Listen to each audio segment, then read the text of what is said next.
All right, welcome back to the Ireland Contracting Nightly Sports Coverage. Walsh alongside Paul Zeise. We're talking Buccos tonight. We're also talking about Ireland Contracting. They're the best in the business. If you need a roof, make sure you call Ireland Contracting. That's why they're #1 in Pittsburgh. 1-800-NEW-ROOF is their number. Our number is 412-575-2600 on the Borders and Borders hotline. We have a couple lines open right now, so get on the phone, give us a call, dial those numbers, because I have Bucco fever. So does this guy next to me.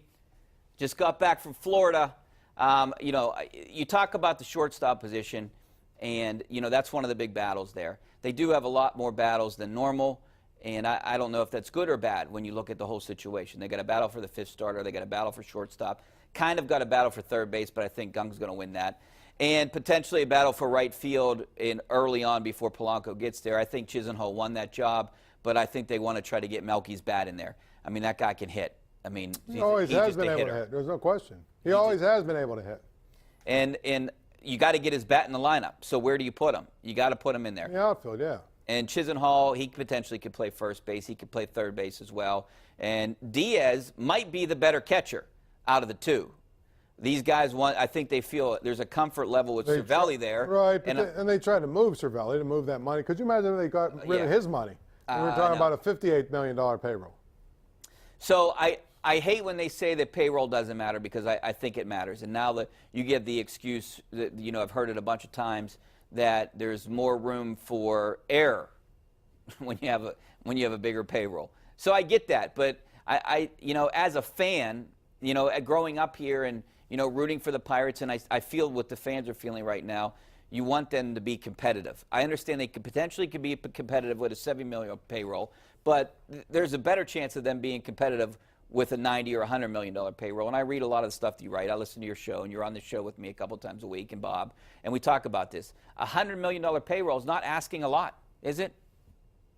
Not at all. I mean, when Milwaukee and the Reds have $115 million each, that's what their payrolls are. 115 and 116 million. Those are the same market the size that you're at. You mean tell me they're going to spend $45 or $46 million more than you do? That's to me unacceptable, and I think that the biggest thing is you had an opportunity to make your team better because you've got so many cheap contracts. Yeah. You have an opportunity to make your team better. Go get a real fifth starter. Go get somebody that is a legitimate shortstop that can hit and field, or whatever. Go get a legitimate, a second baseman that can really field and whatever. But my point is, you could have made yourself better, and you still would have been under $100 million. And they chose not to do it. So. But what if you really believe them that they want to give Adam Frazier and Eric Gonzalez chances, or Kevin Newman, that those guys could be legit players and could be better than Freddie Galvis, or could be better than another free agent that's out there? I take a chance on that if they really believe it. Are those guys going to be better than Manny Machado? No, and they could sign Manny Machado and Bryce Harper. I get that, and still be at league average. They're $60 million under league average right now. It's again, as they say in the military, hope is not a method, and that's the problem with the Pirates. There's too many places where it's about hope and not about going out and doing what you have to do and having an actual plan and a method to get to where you want to go. That's the problem with the Pirates. Some of this stuff is going to happen. You know what I mean? But again, and you throw enough stuff against the wall, some of it's going to stick, and that's really where it is. But again, hope is not a method. How about go out and solve what you got to solve and give yourself the best chance to go win? That's where the disconnect with their fan base comes, because the reality is fans don't want to hear about 83-win seasons anymore. No. They crossed that bridge in 2013. Okay, you broke the 20-year losing streak or whatever it was. Okay, great.